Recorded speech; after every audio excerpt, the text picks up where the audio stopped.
નમસ્કાર, નમસ્તે, નમસ્કાર વાલા વાલા વિદ્યાર્થી મિત્રો. કેમ છો? મજામાં? હું વિશાલ સર વાડેલ આપ સર્વેનું ખૂબ ખૂબ હાર્દિક સ્વાગત કરું. આપની પોતાની મનગમતી યુટ્યુબ ચેનલ ઓશિયન કોચિંગ ક્લાસીસમાં. વિદ્યાર્થી મિત્રો, આજે આપણે જોવાનું જ્ઞાન સાધના સ્કોલરશિપ પરીક્ષા 2024 વિભાગ એ નો મેટ પોર્શનમાં સંજ્ઞાઓનું સાંકેતિકરણ, શબ્દોનું અવેજીકરણના આઈએમપી પ્રશ્નો જોવાના છે. આ વિડીયો તમને NMMS ની એક્ઝામ કે કેટની એક્ઝામ એટલે કે કોમન એન્ટ્રન્સ ટેસ્ટ જે ધોરણ 5 ની અંદર આવે છે તેની અંદર પણ ઉપયોગી થશે. તો તમારા વિદ્યાર્થી મિત્રો જે કાંઈ ફ્રેન્ડ સર્કલમાં ફ્રેન્ડ હોય, ભાઈબંધ હોય, ખાસ તમારા ફ્રેન્ડ્સ હોય એને તો ખાસ મોકલી દેજો. તમને કોઈની જાણ થાય કે આ વિદ્યાર્થી તૈયારી કરી રહ્યો છો તો તેમને પણ આ વિડીયો મેક્સિમમ શેર કરજો. બરાબર છે? ચેનલની અંદર નવા હોય ચેનલને સબસ્ક્રાઇબ કરજો, વિડીયો લાઈક કરજો. હું સવાલ આપું, સવાલ વાંચીને તરત જવાબ તમારે આપવાનો છે. જવાબ તમારે કોમેન્ટમાં આપવાનો છે, પછી ફરી પાછો તમારે વિડીયો ચાલુ કરીને જવાબ જોવાનો છે કે સરે ગણાવેલી રીત બરાબર છે કે નહીં. બરાબર છે? ચાલો, ખોટો ટાઈમ ન બગાડતા 1 થી 10 ચેપ્ટર ડિસ્ક્રિપ્શનમાં આપેલા છે. તમને ખબર છે, તમે ત્યાંથી તે વિડીયો અગાઉના જોઈ શકો છો. ચાલો તો શરૂ કરીએ. સવાલ નંબર 1 શું છે અહીંયા? જો આકાશને ચા કહેવાનું, ચાને પાણી, પાણીને હવા, હવાને નદી, નદીને તળાવ કહેવામાં આવે તો મહેમાનોને પાણી આપ્યા બાદ તમે શું આપીને સ્વાગત કરશો? જો કોઈ પણ મહેમાન આપણા ઘરે આવે, બરાબર છે? મહેમાન ઘરે આવે એટલે આપણે તેને શું આપીએ? પાણી આપીએ છીએ. શું આપીએ છીએ? પાણી.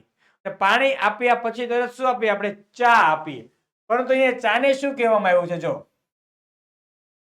તો સાહેબ ચાને પાણી કીધું છે, બસ. તો મહેમાનને ફરી પાછું શું આપીશું? આપણે પાણી. બરાબર છે? પાણી આપ્યા બાદ ફરી પાછું શું આપીશું? પાણી. પણ હકીકતમાં તેનું નામ ઓરિજિનલ શું છે? ચા છે. બરાબર છે? ચા આપવાની હોય પણ ચાને આપણે શું નામ આપ્યું છે? પાણી આપેલું છે. એટલે જવાબમાં થઈ જશે પાણી, ઓપ્શન બી. ક્લિયર? ચલો જોઈએ સવાલ નંબર 2. જો સફેદ કલર હોય એને શું કહેવાનું? વાદળી. વાદળી હોય એને લાલ કહેવાનું. લાલને પીળો, પીળાને લીલો, લીલાને કાળો, કાળાને પર્પલ અને પર્પલને ઓરેન્જ કહેવામાં આવે તો લોહીનો રંગ કેવો હોય? તો લોહીનો ઓરિજિનલ રંગ કેવો હોય? લાલ હોય. પણ લાલને તો આપણે શું નામ આપ્યું? પીળો. તો આપણે લોહીનો રંગ હવે કેવો કહેવાય? પીળો કહેવાશે. કેવો કહેવાશે? પીળો કહેવાશે. આ સમજવાનું છે. ઓપ્શન સી જવાબ. જોઈએ ત્યારબાદ સવાલ નંબર 3. જો બુકને ઘડિયાળ, ઘડિયાળને દફતર, દફતરને શબ્દકોશ, શબ્દકોશને બારી કહેવામાં આવે તો બુક ભરવા માટે શેનો ઉપયોગ થાય? સાહેબ અમને ખબર બુક ભરવા માટે દફતરનો ઉપયોગ થાય, પણ દફતરને શું કીધું આપણે?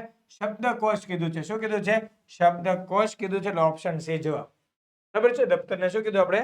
શબ્દકોશ. ત્યારબાદ નેક્સ્ટ સવાલ નંબર 4.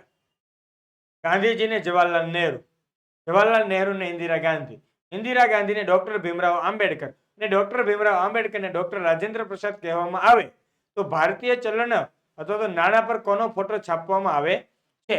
તો ભારતીય ચલણ પર ગાંધીજીનો ફોટો છાપવામાં આવે. પણ ગાંધીજીને આપણે શું નામ આપ્યું? જવાહરલાલ નહેરુ.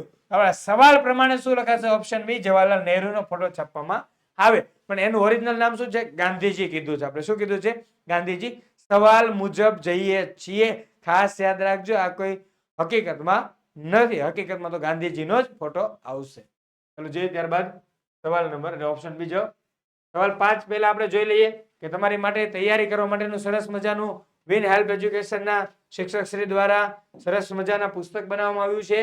GSSA જ્ઞાન સાધના સ્કોલરશિપ એક્ઝામ ગુજરાતી માધ્યમ અદ્યતન આવૃત્તિ ધોરણ 8 માં અતિ ઉપયોગી. દરેક વિભાગની થિયરી પ્લસ 30 આદર્શ પ્રશ્નો છે. આ બુકની કિંમત 380 છે. ડિસ્કાઉન્ટ સાથે તમને મળી જશે 280 રૂપિયામાં. ઓનલાઈન ખરીદી પર કુરિયર ચાર્જ એકદમ ફ્રી રાખવામાં આવેલ છે. એની લિંક ક્યાં આપેલી છે? ડિસ્ક્રિપ્શન બોક્સની અંદર આપને આપેલ છે. આપ ત્યાંથી તે પરચેસ કરી શકો છો. ક્લિયર? જોઈએ ત્યારબાદ નેક્સ્ટ સવાલ નંબર 5. જો ઘડિયાળને ટેલિવિઝન, ટેલિવિઝનને રેડિયો, રેડિયોને ઓવન, ઓવનને મિક્સર અને મિક્સરને ઇસ્ત્રી કહેવામાં આવે તો સ્ત્રીઓ ખોરાકને ગરમ કરવા માટે શેનો ઉપયોગ કરે છે? ખોરાકને ગરમ કરવા માટે આપણે ઓવનનો ઉપયોગ કરીએ. શેનો ઉપયોગ કરીએ?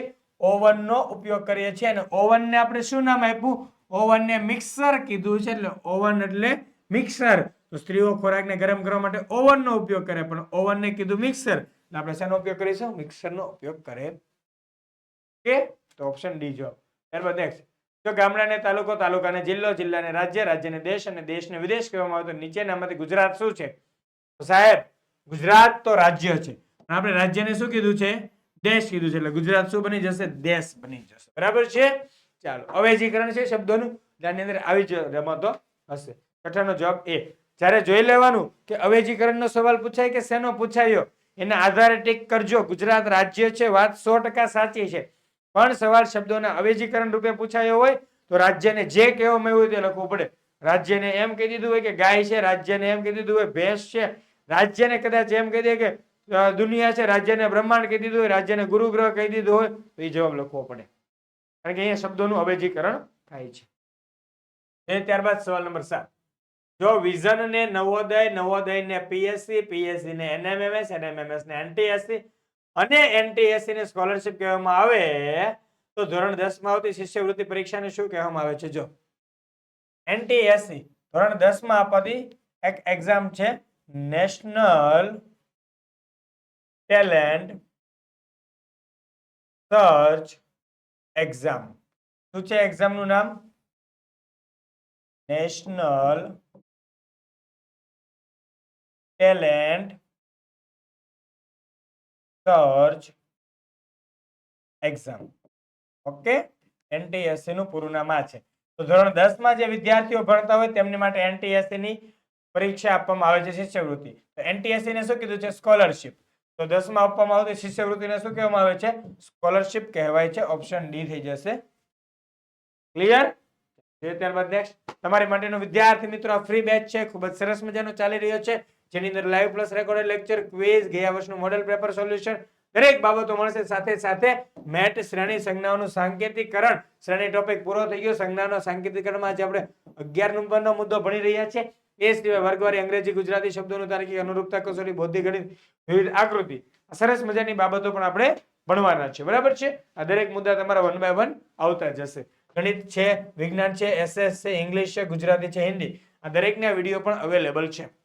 તમારે જરાય મૂંઝાવાનું થતું છે નહીં. દરેક વિડીયો તમને અહીંથી મળી જશે. અમારી સાથે ફક્ત ને ફક્ત જોડાયેલા રહેવું પડશે, એટલે તમને દરેક બાબતો મળતી રહેશે. ક્લિયર વિદ્યાર્થી મિત્રો? અહીંયા આપણું સંજ્ઞાઓના સાંકેતિકરણની અંદર મુદ્દા નંબર 11 શબ્દોનું અવેજીકરણ પૂર્ણ થાય છે. ફરી મળીશું નેક્સ્ટ મુદ્દા નંબર 12 સાથે. ત્યાં સુધી વિદ્યાર્થી મિત્રો કાંઈ પણ પ્રોબ્લેમ હોય તો કોમેન્ટની અંદર જાણ કરજો. કોમેન્ટ કરવાનું ભૂલતા નહીં.